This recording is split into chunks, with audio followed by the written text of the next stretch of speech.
What happens when your worst fear becomes your reality? Hi, I'm Brent Cassidy. Welcome to the Nightmare Success In and Out podcast, where we explore how to overcome your fears and nightmares and set yourself free. We're going to be exploring this topic with guys I was in Leavenworth with and others who survived their own nightmare.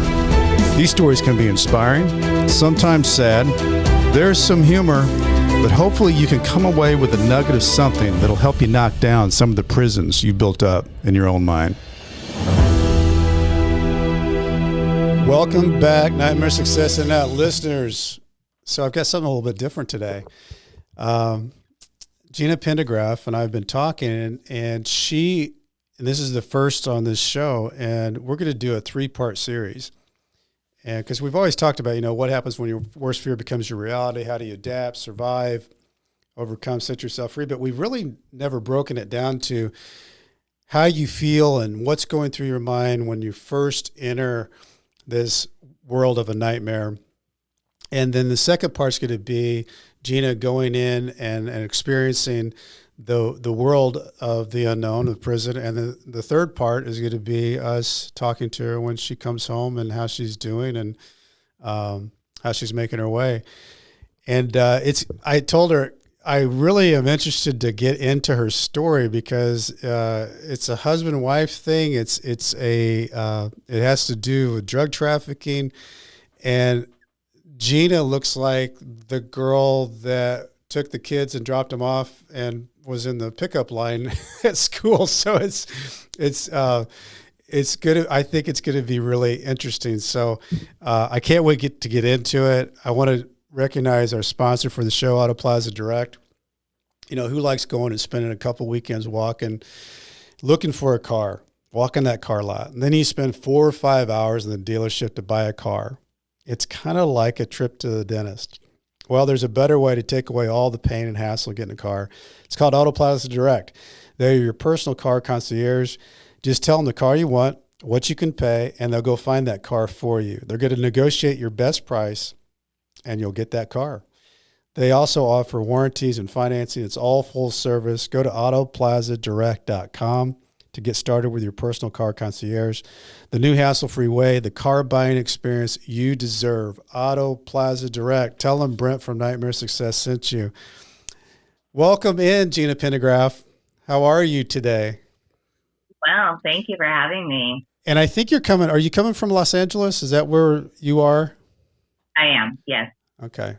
My little brother's out there. So that's a big world out in the West Coast. Yeah. So yeah, Gina, we were just talking about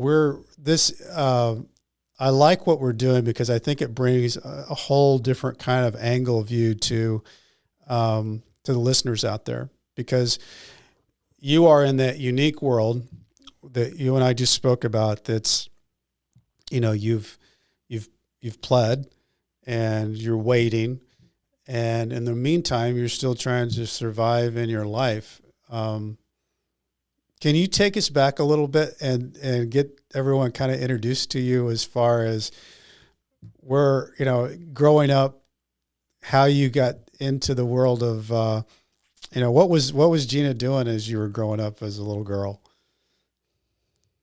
So growing up, I grew up in Orange County, California, working class family. My mom didn't work. My dad was the breadwinner. In the 4th grade, we moved to a really nice neighborhood in Brea, and went to public school through middle school. The end of middle school was, when you kind of start experimenting with alcohol.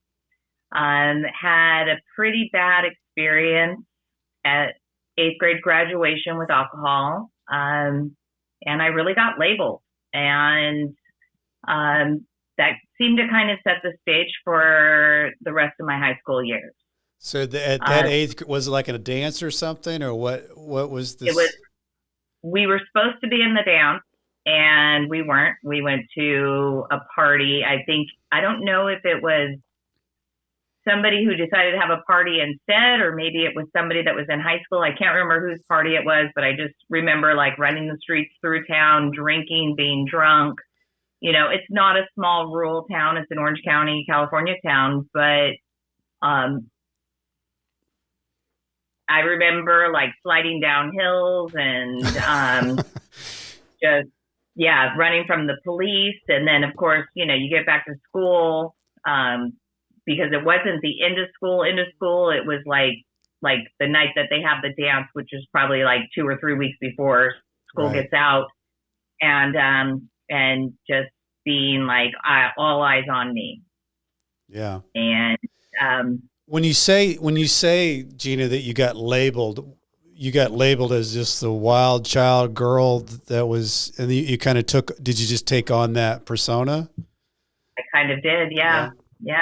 I was kind of always with, the city I grew up in had, like 5 grade schools, maybe 6. They all fed to one middle school and then one high school. So Okay. it wasn't a city that had multiple high schools. So the people that you were with were the people that you were going to be with till the end, in the same school. And so when I got to high school, I found a whole new group of friends, and I ended up with, the kids that were different. Mm-hmm. There was a whole runaway group.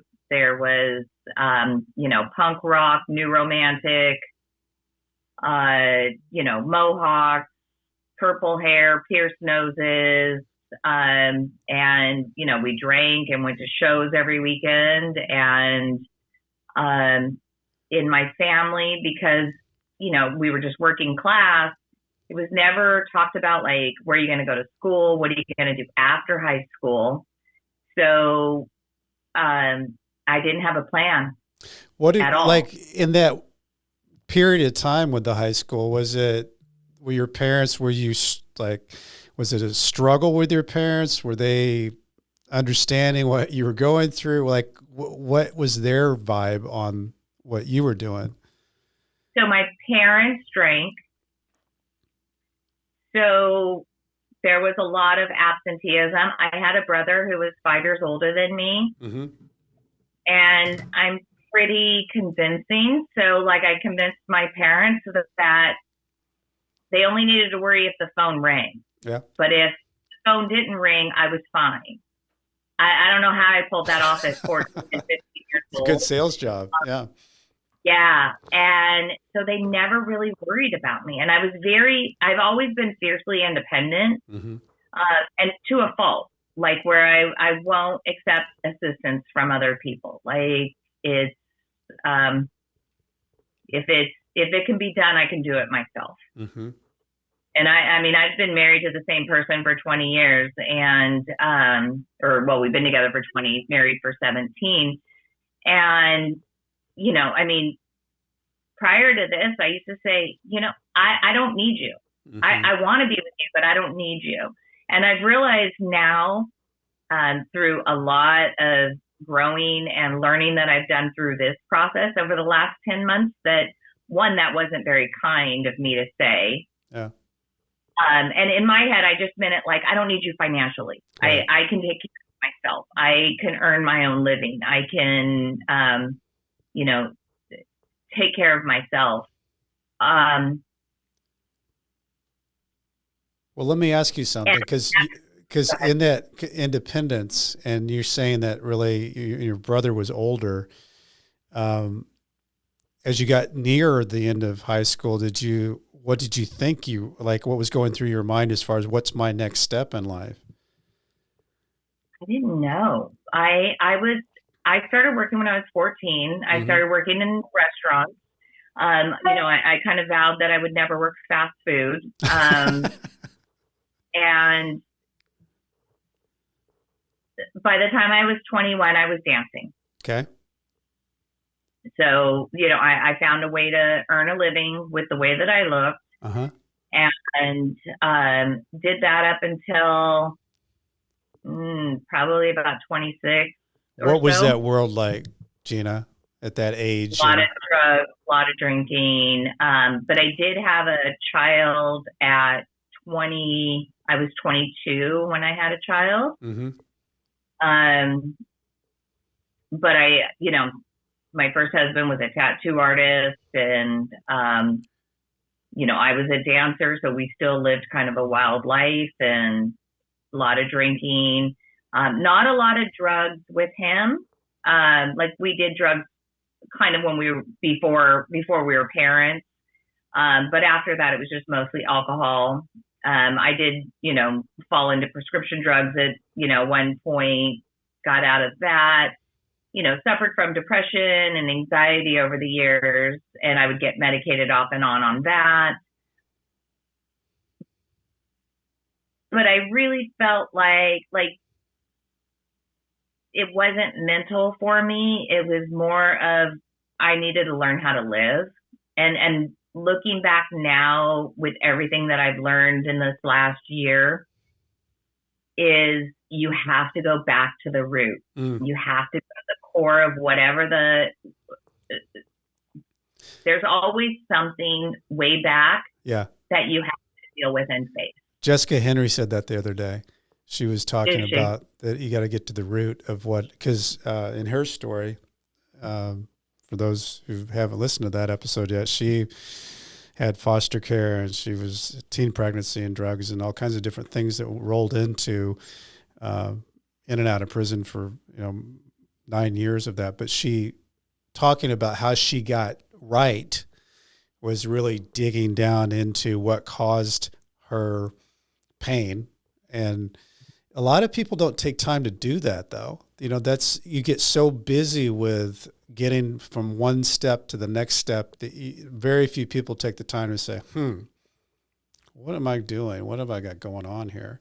Which is usually the time, that somebody will reset if they actually take the time to look at that and say, wait, I'm either tired of myself on doing what I'm doing, or I'm seeing other people doing things I want to do, and I've got to do something different. So at that time that you, from 20 or so to 26, how did you get out of the dancing world? Did another situation come up, or what happened? Yeah. So, I knew I didn't want to dance into my 30s. I just didn't feel that it was the life that I wanted. Mm-hmm. And I've always been very, very street smart, good with people.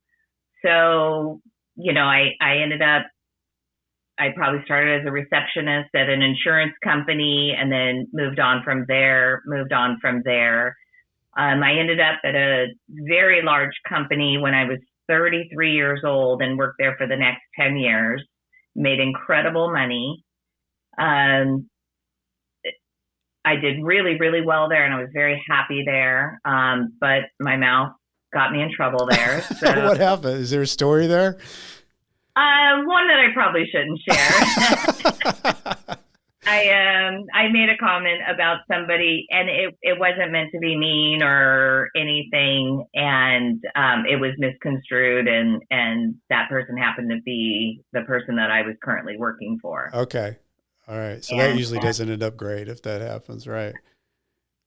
So you really enjoyed working there. You were making good money. Yeah. So it's a setback.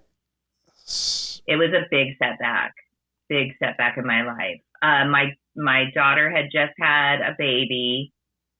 And then that baby, my grandson's father, the father of the baby, before he was 1 year old, he overdosed on heroin and died. So I had a lot going on there, when all that was going on.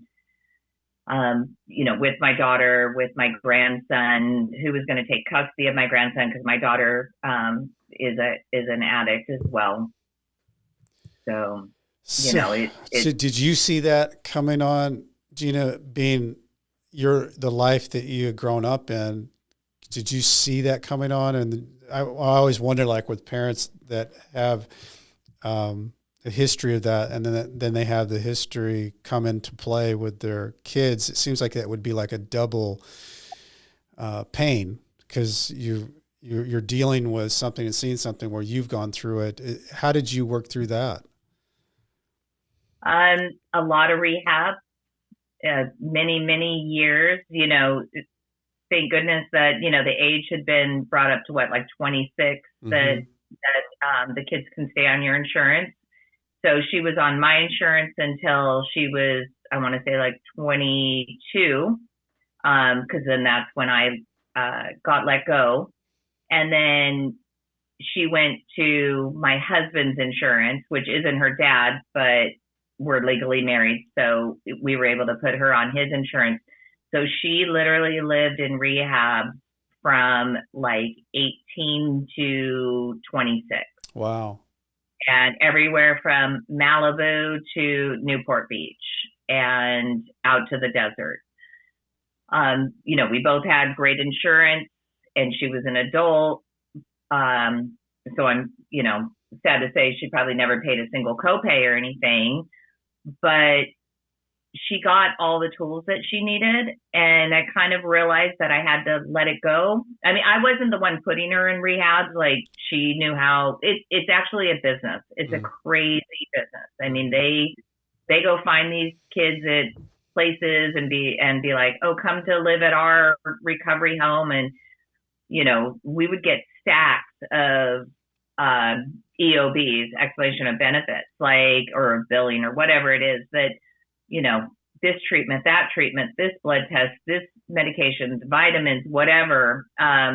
It's definitely a business. The ones that do it right, do it well, and really help people. But some are just running almost like a pill mill. Yeah. Well, I know I had someone on that was Megan Racer, and she went through just an incredible journey that she went on. I don't know if you've listened to her episode, but she ended up working at a recovery center. And I always think that that's smart, to have someone who's walked the walk and has lived the life and feel the feel of that, that world. And I think a lot of times those people are able to help people more because they're more real or realistic about what needs to be done. So did she, Yeah. so what was going on when all that was going on with your daughter? Where did you go after the mishap from the happy job? So I think I took some time off and just kind of evaluated what I was going to do.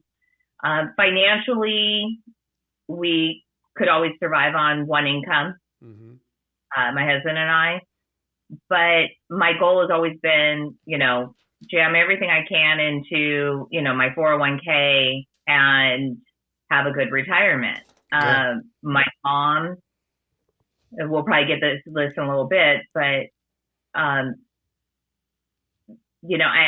did a lot of coaching sessions and hours and learning. And then I ended up in a course called the Trauma Informed Coach, which then that's where I learned all about, I always knew there was a core issue to whatever's going on, or, that makes you, I guess. Yeah. But until I did that trauma informed coaching course, I was like, oh, it made everything make sense. Everything started to make sense in that moment, going through that and hearing that. And I had a thing with money, and it was from my mom. And, my mom waited for my dad to get home on Friday and turn over the paychecks, because if she didn't make that mortgage payment that Friday, we were going to be homeless. And truly not the case. Right. There was money. There was money in the bank. I mean, if I wanted something, we went and bought it. Right. Or, if they had a new car, if they needed a new car. And, but and that's what made me very independent and never to rely on a man. And I vowed that I would never rely on a man to make sure that my rent is paid, or my mortgage is paid, or I can make my car payment.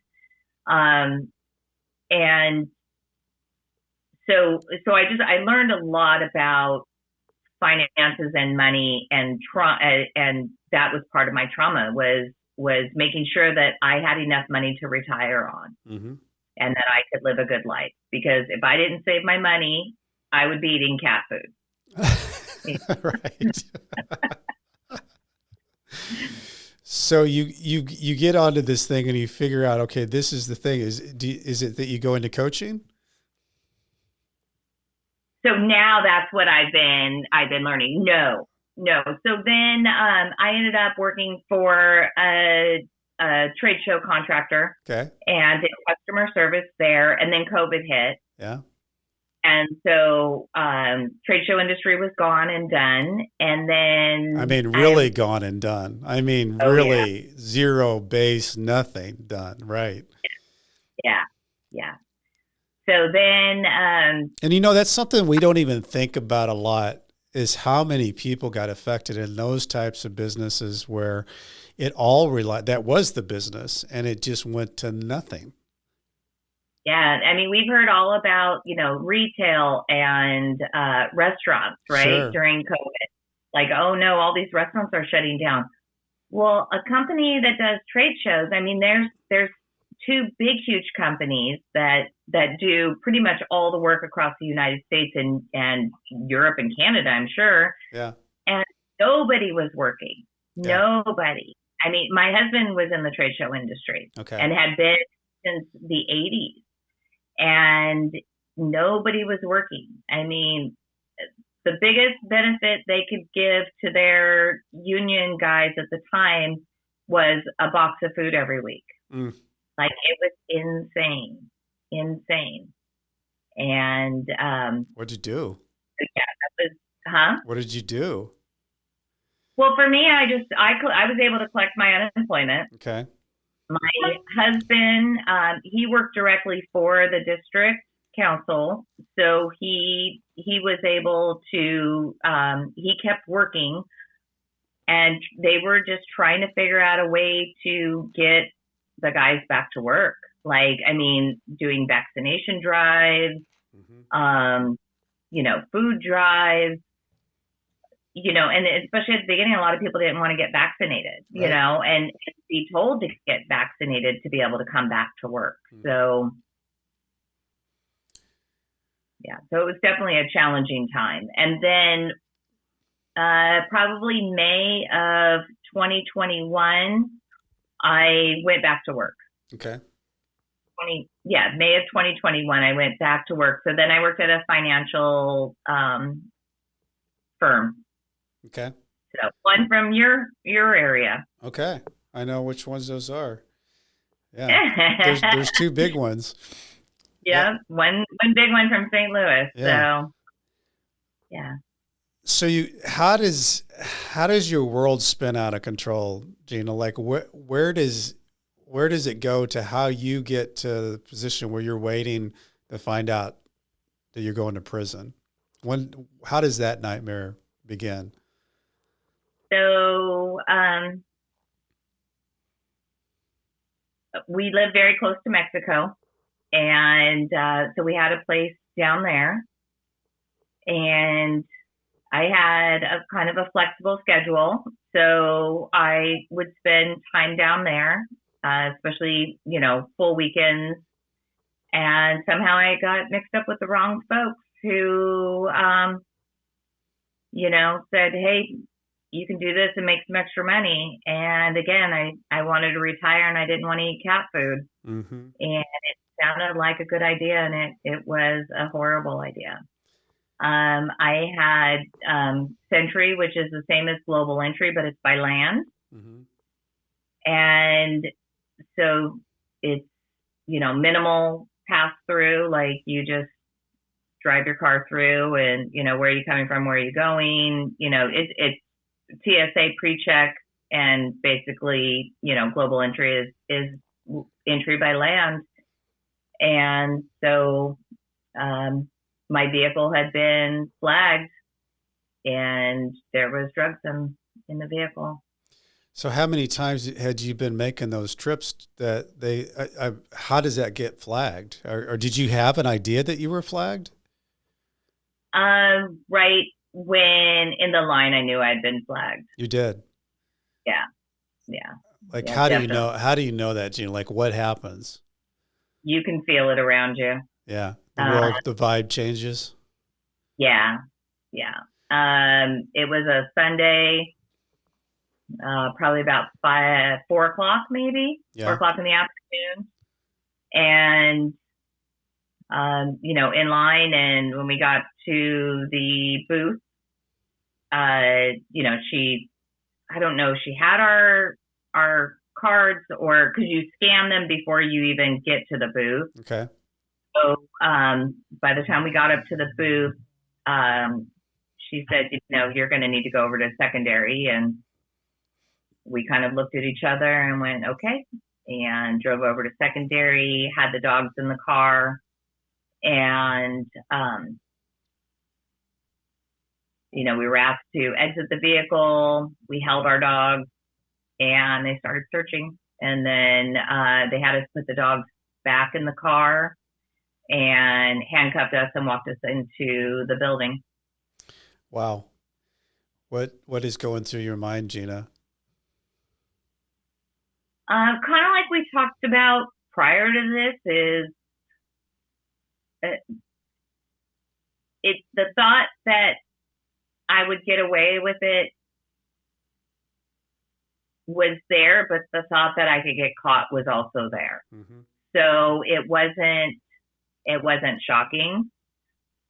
It's not like I made a mistake and I went, oh, maybe I shouldn't have done that.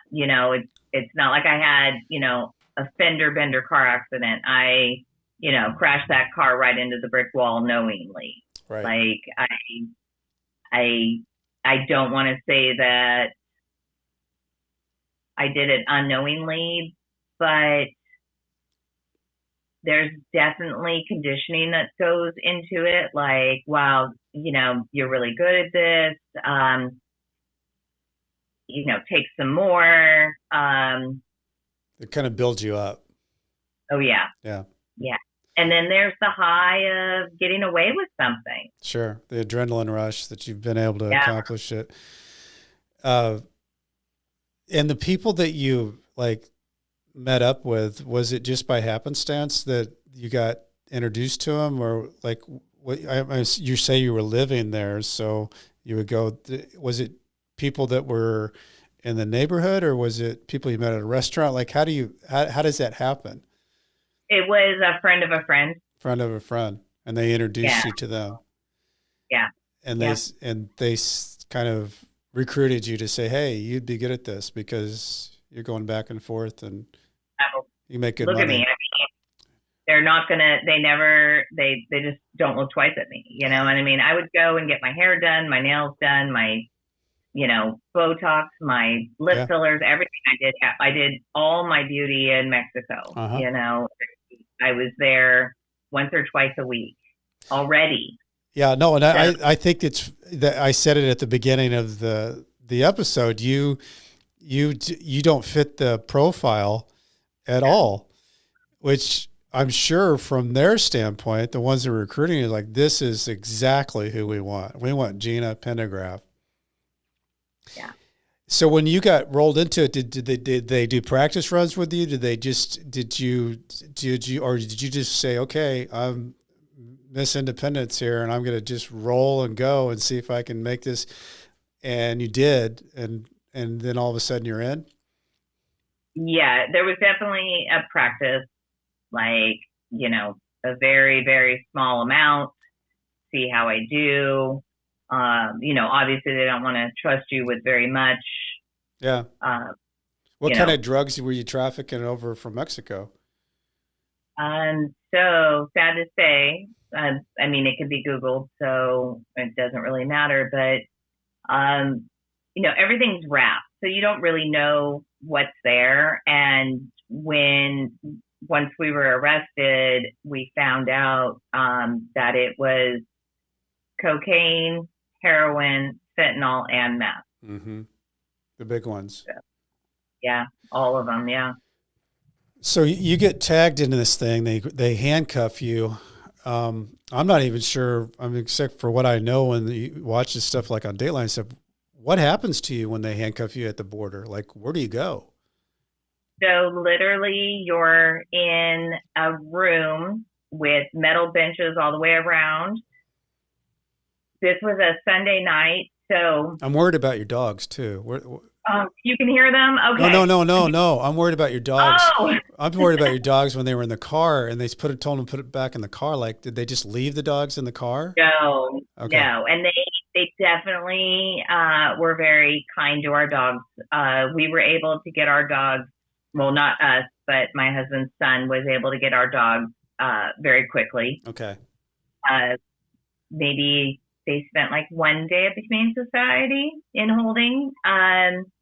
And one's a senior and one's a puppy. The senior did come home with kennel cough. Mm-hmm. But other than that, they fared okay. So for you guys, because now both the dogs and you guys are in holding, what did they, when they handcuff you and take you like that, does the process start immediately, or like how many hours and ways did you go about this handcuffing at the border, and then you go into the metal room, and then how long do they hold you?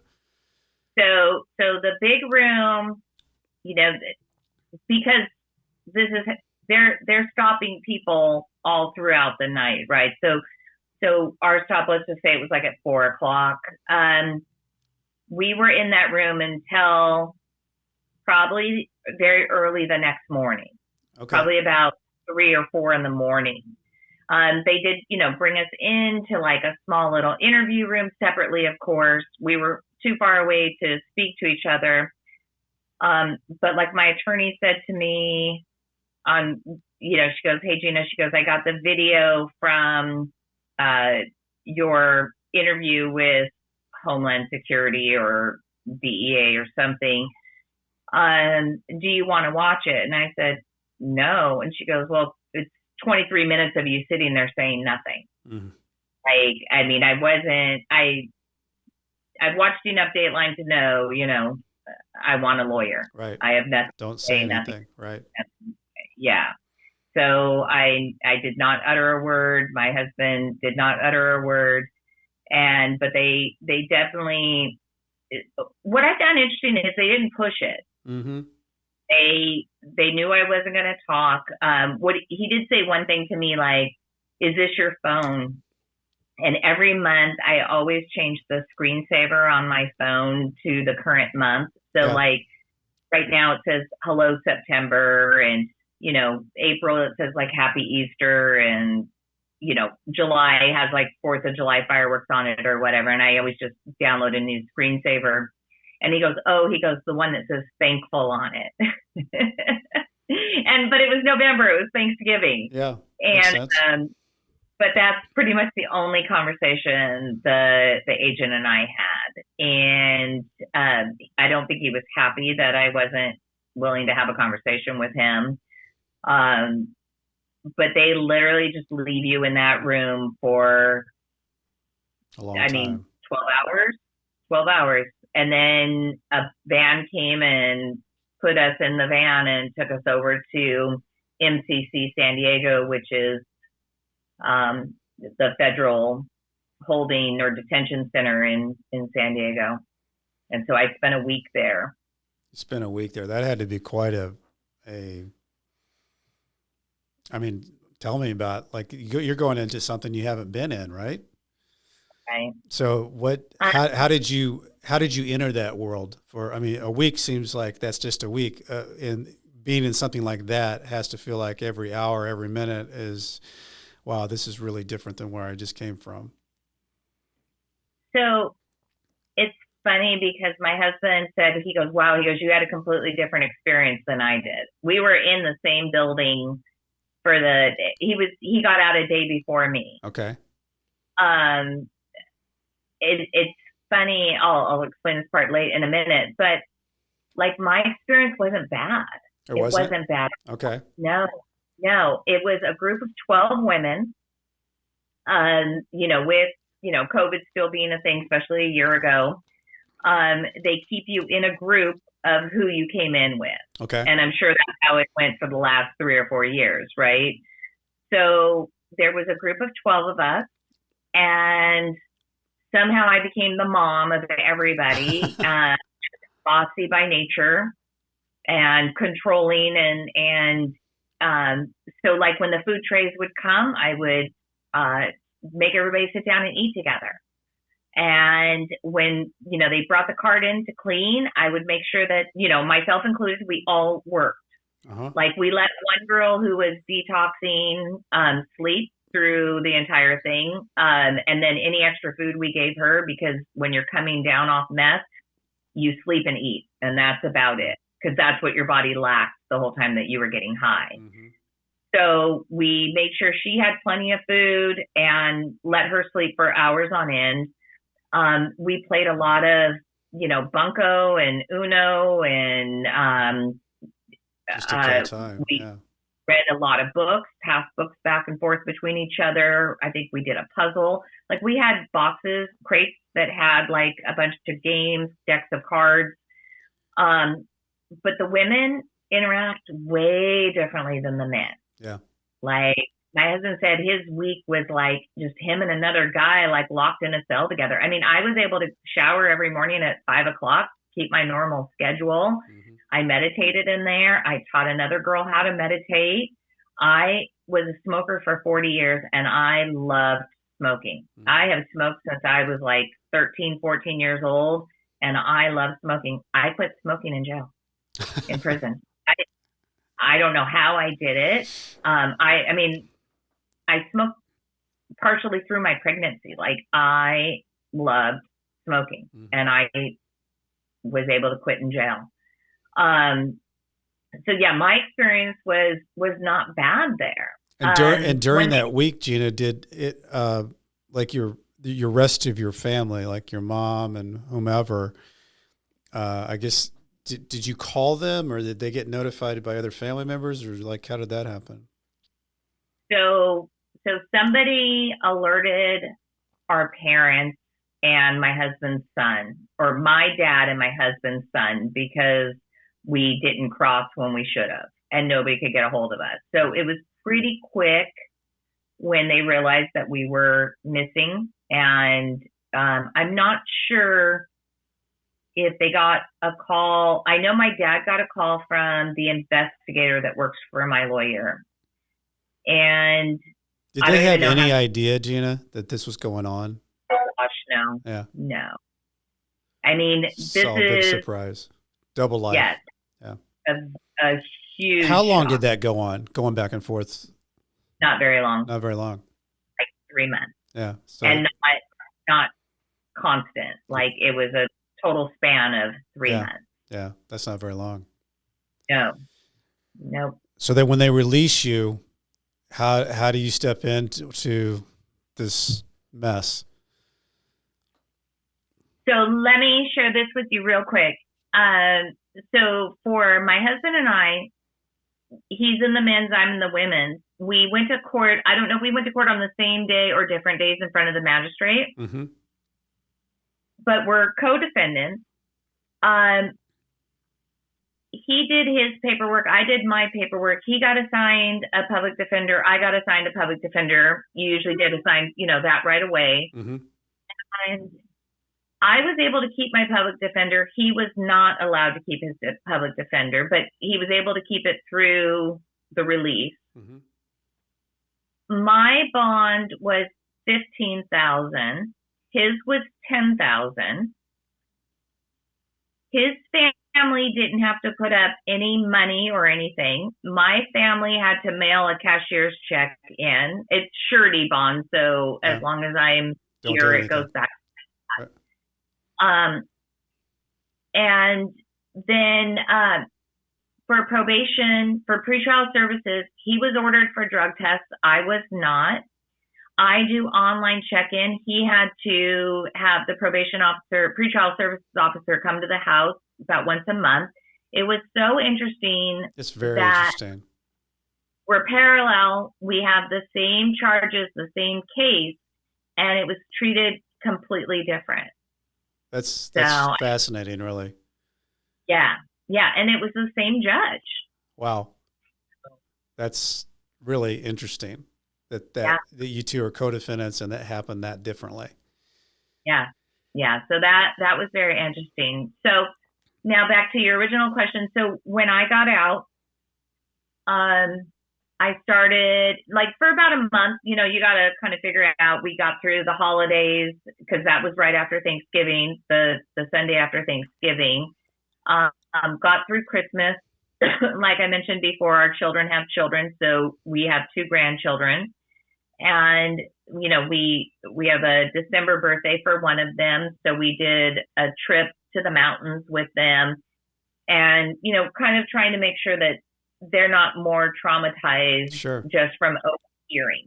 My grandson lives with my dad, who my dad was on the phone dealing with this. Our granddaughter lives with her parents, and my stepson, my husband's son, was the one arranging everything to get his dad out. So, we came home and we still haven't talked to the grandchildren about anything, because I don't want to have that conversation until after sentencing, until we know what's going to happen. What you're dealing with, right? Right. I don't want to say, Gigi may go to prison, and have them having to deal with it. The little girl, she's only 5, but the boy is almost 11 years old now. So he understands a lot. Yeah. He does hear me on my groups sometimes, because he's here or I'm over there doing a class or a webinar or something. But so what happened was, so we got through December. We're not allowed to travel very far outside of our home area. So, we had a nice quiet New Year's. And on January 8th, I decided to quit drinking. So I went to my first AA meeting on January 8th and still haven't had a drink since. It's been 8.5 months now. So you quit drinking and smoking. I did. Yeah. Yeah. Pretty amazing. It is. And so. Because usually it goes the other way, Gina.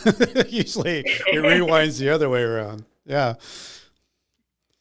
Got involved with AA, and then in searching for more information, I was on Quora, I was on TikTok, I was, watching YouTube videos, and I went to the library and checked books out. Miss Alice, I did an audiobook on Alice Johnson, and checked out some other books and was, kind of just Googling for more information. And what I was looking for specifically was about women in prison, and what happens and how does it go and what's the process and all of that. And I stumbled across, I don't know if it was Justin Paperny or Michael Santos, but one of them was interviewing Jennifer Shaw, which I'm not a fan of, the housewife shows, but I'm very familiar that a lot of them end up going to prison because they live their lives so publicly that they're actually providing the evidence to the government for what they get convicted of. But I came across an interview, one of them did of Jennifer Shaw, and that she was working on her prison release plan. And I'm like, oh, I'm all that's what I needed, like to get more information like that. And it was about 3 or 4 in the morning. And when you're on pretrial services, there's some nights where you just, you pace your house. Absolutely. Like you drank 4 energy drinks at 2:00 in the afternoon and you're not sleeping that night. Right. And so it was one of those nights for me. And I was, on Google and on the internet, and I'm like, screw it. And I sent an email to Michael Santos. And I think, have you interviewed Michael? I haven't. I interviewed Justin. Okay. So Michael, for those who don't know who Michael Santos is, I think he did 28 years, if I'm not mistaken, 26 years. Yeah. Unbelievable story of how he stayed focused, how he mentored people, how he never gave up on the fact that I'm getting out and I'm still going to make this second chance world work. Justin Paperny was someone that he came in contact with, and Justin and Michael have done unbelievable things in the world of helping people with their pre-sentencing reports and help mitigate certain things to get lower sentences. And just in general, they provide an incredible service for people that need that. I mean, they just need it. It's like you. I was telling you, Gina, that I would have loved to have had that type of connection back when I was searching, and I would even search for like the most inane things, like what does the shower look like? What does the bathroom look like? And it's strange because there's not very many pictures. You can see a lot of pictures of state prisons. They really don't hardly have any pictures of federal, and I think that's kind of weird in itself. But it's funny how you start just searching out things, and I can see why you would search for women in prison, because the connection there's, it's a different, even how you said you handled your time that week is different than what happened with your husband. Right. Yep. Completely different. So anyway, you reach out to him at 3 or 4 in the morning. And he emails me right back. Wow. And at the end of the email, he's like, "Where are you located?" And I'm like, "California, same as you. Like, what are you doing up?" He's like, "What are you doing up?" I'm like, there's nights that you just can't sleep. Yeah. And I was sober. This was around mid-February or so. Mm-hmm. And he goes, "Well," and I think it was like a Saturday morning. He goes, "Well, let's jump on a webinar. Let's do an interview." And I'm like, I haven't slept. Mm-hmm. Like, I would love to, but I haven't slept. And he's like, "Well, how about 10 o'clock? 10 o'clock Saturday morning." I'm like, okay.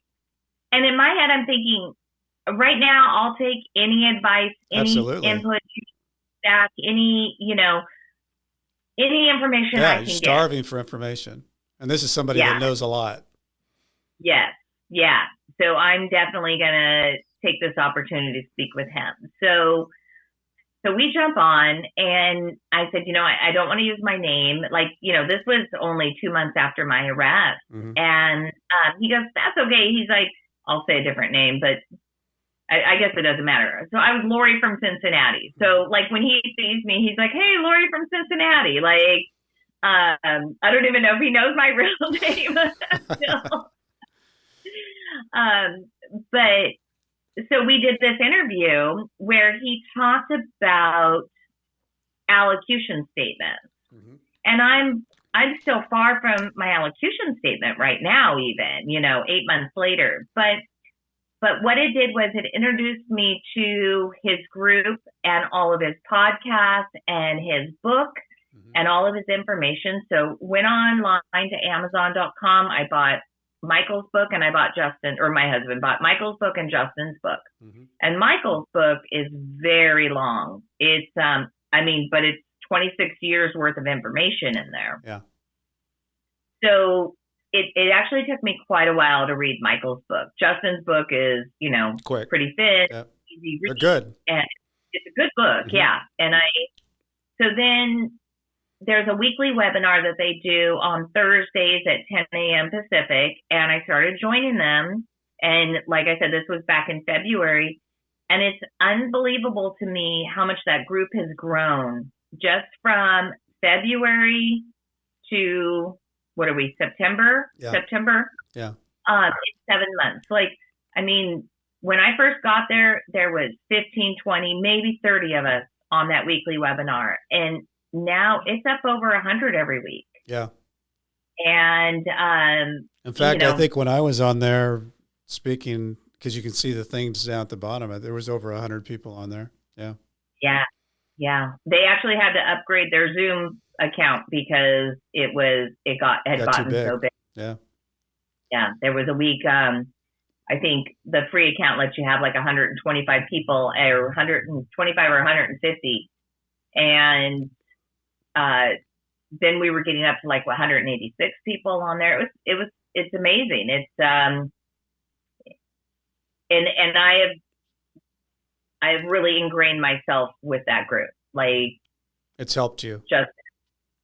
It's helped you. You felt, yeah. The more you know is the more of knocking down the unknown. Right. Yeah. How did you find Jeff Grant? We're talking about alums that have been on the show, but I'm interested because I think both of these guys are phenomenal people. Yeah, I kind of consider myself in like 4 groups. Mm-hmm. So Jeff Grant, there was an interview, and I wonder if it was your interview. How long ago did you? Nope, it wasn't you. I'm not sure how I found him, but I know one of the girls that. So, like I said, I'm always looking for content on women, and Holly, I randomly messaged her on LinkedIn. Okay. She was from Orange County. She's in another state now, but I think that she mentioned Progressive Prison Ministries to me, mm-hmm. and she mentioned like 4 or 5 names to me, and I literally wrote them all down as we were talking. But I just randomly reached out to her on LinkedIn because that was the only way I could find to contact her. And she called me, just like Sabrina. Yeah. Like, I couldn't message Sabrina on TikTok. And I'm like, screw it. And I went and looked for her, and I found her on Facebook, I think. And I sent her a message there, and she called me within a half an hour as well. They both did. Yeah. And I think that's something that you find, Gina, and I know that you'll be this person too, is that when you go through the experience of what we've gone through, you want to help people because the fear of the unknown becomes so overwhelming. And if you can talk to somebody and get a little bit better feeling of knowing more of the unknown and knocking that down, it actually feels good from the other side for that person who's actually experienced, survived it, so that you can help somebody not feel like they're going to fall off a cliff. Yeah. Yeah. And the women that I've met in the community are just so strong. They are, and they're all kind of finding their own way to help, mm-hmm. and their own path. Like, Jackie has evolution reentry, and Holly is doing stuff with like well, I don't want to say because I don't know how much she's sharing publicly, and she just kind of gave me a little snippet at one point. But and Sabrina has some stuff that she's working on, and everybody's got to find how this is going to fit into their life after. Right. And that's part of why I wanted to do this with you today and do a before, during, and after with you, because I think my perspective is going to change. It will. But these moments in time. Yeah. Because right now, I was wanting to ask you anyway. It's a good time to ask. What is going on in your mind now, right at this moment? Because you're in that period of time that you're waiting. So, like when you go to bed at night, wake up in the morning, what is Gina doing in her mind? So in my mind, I'm trying to figure out like what's the best way for me to help in the future. Okay. So right now, I'm not trying to help. Like, I'm helping by participating in the groups that I participate in. One thing that I do is I reach out to all the women in the group. Mm-hmm. I try to have a conversation with them, either, FaceTime, on the phone. There's one lady that we actually meet in person. I gave her COVID a week and a half ago. And she's got a big federal crime, and we met in the group. But we realized that we lived close enough together that it was good for us to meet. We've met more than once, and we talk regularly. And so that's what I'm doing right now to help, is that, like, just let them know that they're going to be okay. Mm-hmm. And they'll say to me, Gina, how are you so positive? How are you getting through this? And I'm like, acceptance. Yeah. I can't live in denial. There was one girl that I was talking to, and, she's being accused of a crime, and I'm pretty slick with Google. So, when we're in our Zoom, most people have their first and last name on their Zoom profile, and I look it up and I read what it is. And I reached out to her and I talked to her, and she's like, but, and I go, let's just call her Cindy. Cindy, whether you did this or not, you're not making, first of all, you're not making an effort to pay this money back that you're telling me was a loan. So if it's a loan, you should make a plan to pay it back because it was a family member and it was considered like elder abuse or whatever that she did, took money from an elderly relative. And, they had her dead to rights on, receipts from Walmart and Best Buy and things like that, and putting money on her Cash App account, things like that. And I kind of helped her get to a place of acceptance. And I'm like, she's like, well, I'm going to fight it. And I'm like, you're going to do 10 years. I go, you got a 12-year-old and a 14-year-old. Right. They're offering you 2 right now. And your lawyer's going to get that down to below 1, and you're going to do 4 or 5 months. Like, and I guess she kind of like, took the time to think about it, talk about it with her lawyer, whatever. And she ended up finally taking her plea. Mm-hmm. And, but the federal government, they don't lose. I talked to a husband on Quora, and his wife basically had the exact same crime as me. And she decided to go to trial because she had already been clean and sober for 4 years. This was stuff she did back in college. She's serving a 45-year sentence and got a gun enhancement because of people that were in her co-conspirator group. They put the gun across to everybody. So she can't even get First Step Act. Like, it's That's not devastating. You mitigate for your best outcome. Right. Because you're not going to win. Death and taxes, right? And we've always said this on the show. If you're indicted, 97% plea, and if you go to trial, I think it's 99% of the time you're dealing with them winning. So right. it's a really high bar, and I can see too, if somebody is going for a crime of murder and they've got to beat one count and get that one count of somebody on the jury to think, but when you get stacked charges and they stack them like 20, 30, because they just do that. You can take just explaining this a little bit. You take a mail fraud or a wire. It's just how many times did you ever put something in the mail for 25 years while you were in business? If it's a conspiracy, they can stack that as many times as they want. And those are 10-year, some of them are 20-year charges for mail fraud. So those can stack up really quickly you're looking at hundreds of years.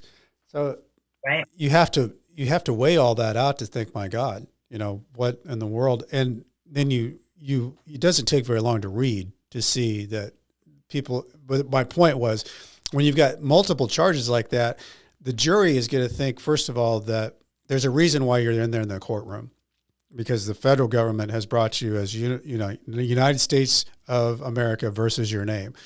So you already have the weight of the United States bringing you into a courtroom.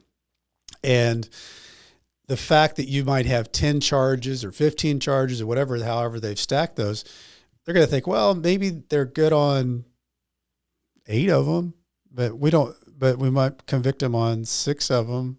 Then you're like you said, you're looking at 45 years. So it's a very hard, getting through that needle, and it's just not, it doesn't happen very often. Just like you were saying about, I was just listening to your Jesse interview where they had to do math. Yeah. They had to say, like max 100 years. Okay, let's take away, what do we end up with? 32. Right. The judge shouldn't have given him more than 16. Yeah. Period. Yeah. And, and that's the only way to appeal in federal court is if they go above the mandatory minimums. Yeah. Or the guidelines. Yeah. Yeah, it's go above the guidelines. But my guidelines were 168 to 210 months. Okay. And that's 14 to 17 years. That's the crazy thing about that. It's all done in months. So you have to really calculate, okay, 120 months, that doesn't, oh God, no, that's 10 years. 60 months, that doesn't sound no, that's 5 years. You start backing those in and it takes your breath away. Yeah, anybody who does anything with automotive finance or mortgage they can convert those really numbers quickly. pretty quickly. Yeah. So where you are now, because I think you've done all the steps that you should do, Gina, because you've really reached out into creating a community for yourself with some really great people that are doing really good things, with the Jeff Grants in the world, Michael Santos, Justin Paperny. These people are nationally doing great things to help people out. Because you said the dates moved several times. When's your next date that you think the sentencing date is? So currently my sentencing date is in a month from now. A month from now. Okay. Yeah. And in your mind, are you thinking, I'm tired of waiting, I want something? Yeah. So what I've asked my attorney to do is to get my sentencing to move forward, to be next month. And the reason being is that I am hoping, and I know it's not up to me and I don't have much control here, but what we're hoping to happen is that my husband and I can get staggered sentences. I just mentioned the 168 to 210. In my pre-sentence report, my recommendation is 42 months. Okay. That was prior to the 2-point amendment that just no. The newest amendment that we're doing right now that goes into effect November. Okay. The 2-point reduction, and it has some elderly care stuff in it, taking care of a family member. We're not sure if any of that will apply. What I didn't mention was when I got out of jail in December, my mother passed 2 days later. She was actually in the hospital while I was in jail. Thank goodness that she was out of it and didn't know. I went home on a Friday night. Saturday morning, I was at the hospital. She opened her eyes long enough to look at me and say, I recognize those eyes looking at me. And she was kind of out of it again. And I'm the one with the power of attorney and the medical power of attorney and personal power of attorney as well.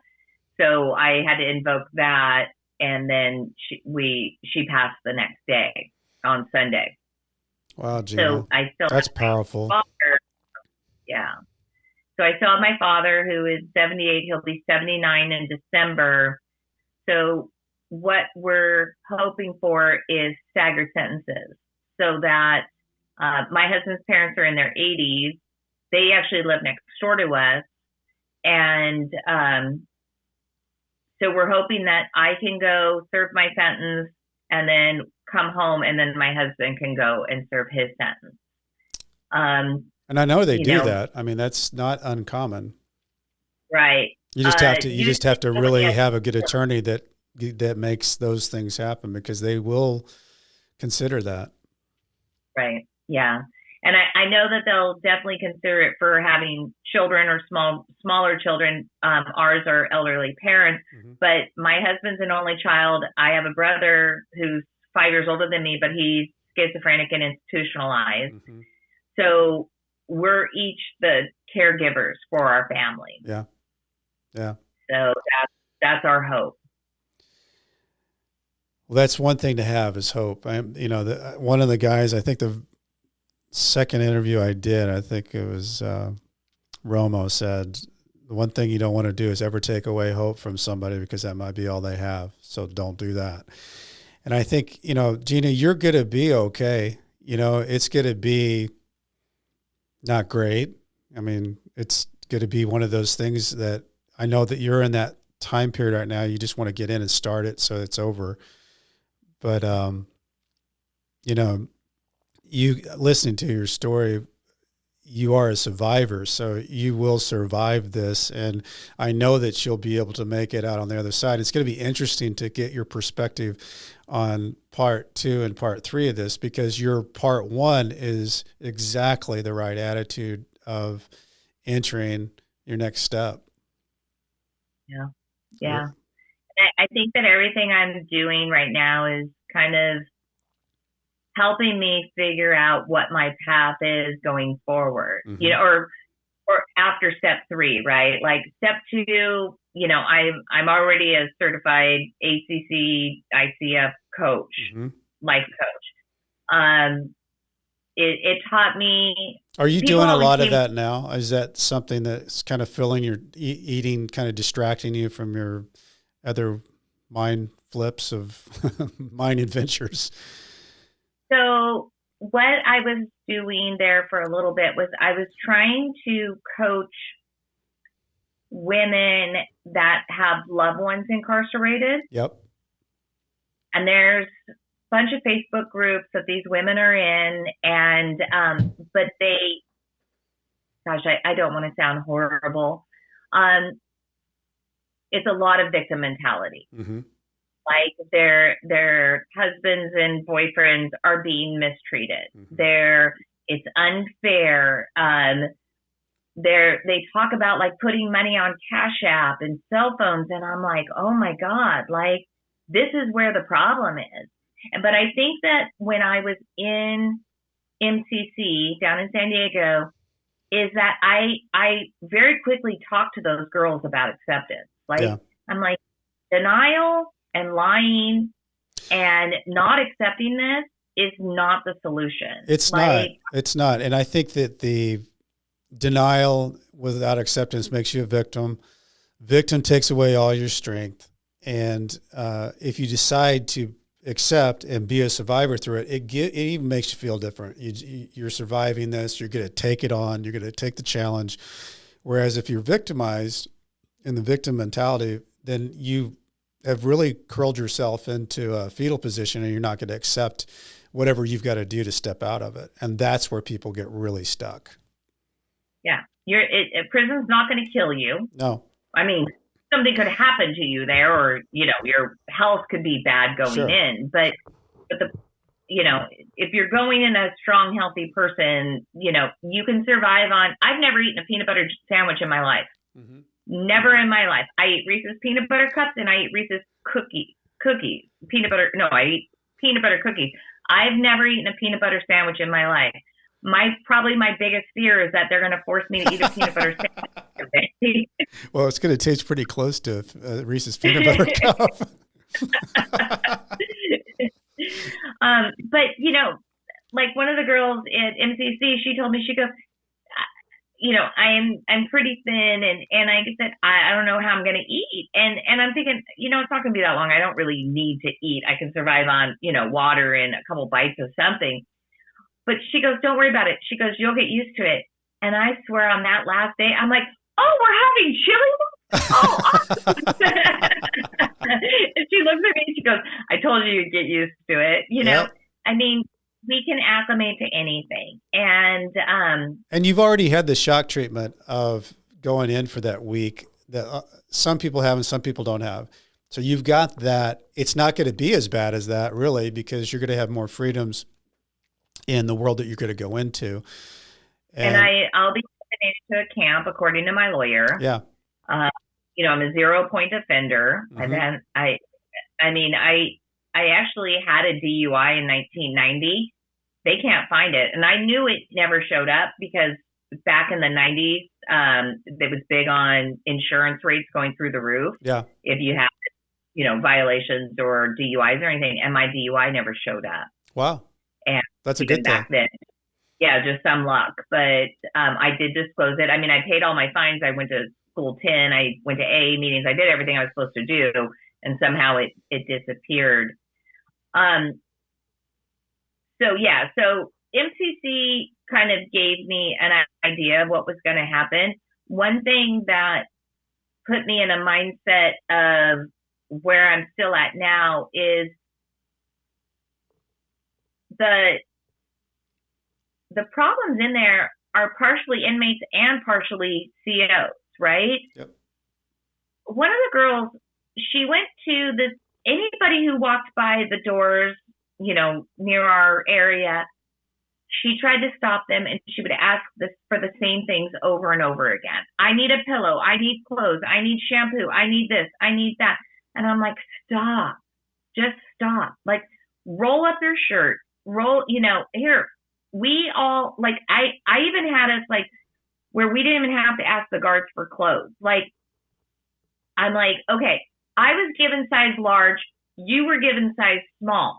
Let's put all the clothes out and get everybody to what they need and quit bothering them. They don't want to hear from us. That's true. Like, you're going to do just fine, Gina. Yeah. If we're quiet, they'll leave us alone. And if they say, hey, it's time for TV room, they're going to come get us because we've been good all day. Yeah. Like, nobody's causing ruckus. And, I'm like, leave them alone. They don't want to hear your crap.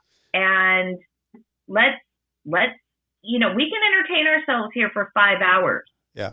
Nobody needs anything. There was one girl who told me, she goes, I see it. I'm already losing weight. I go, you're here for a week or two. You're fine. Like, nobody's going to die of malnutrition in here. Like, no, they're very, the inmates are very dramatic as well. And then that grates on the CO.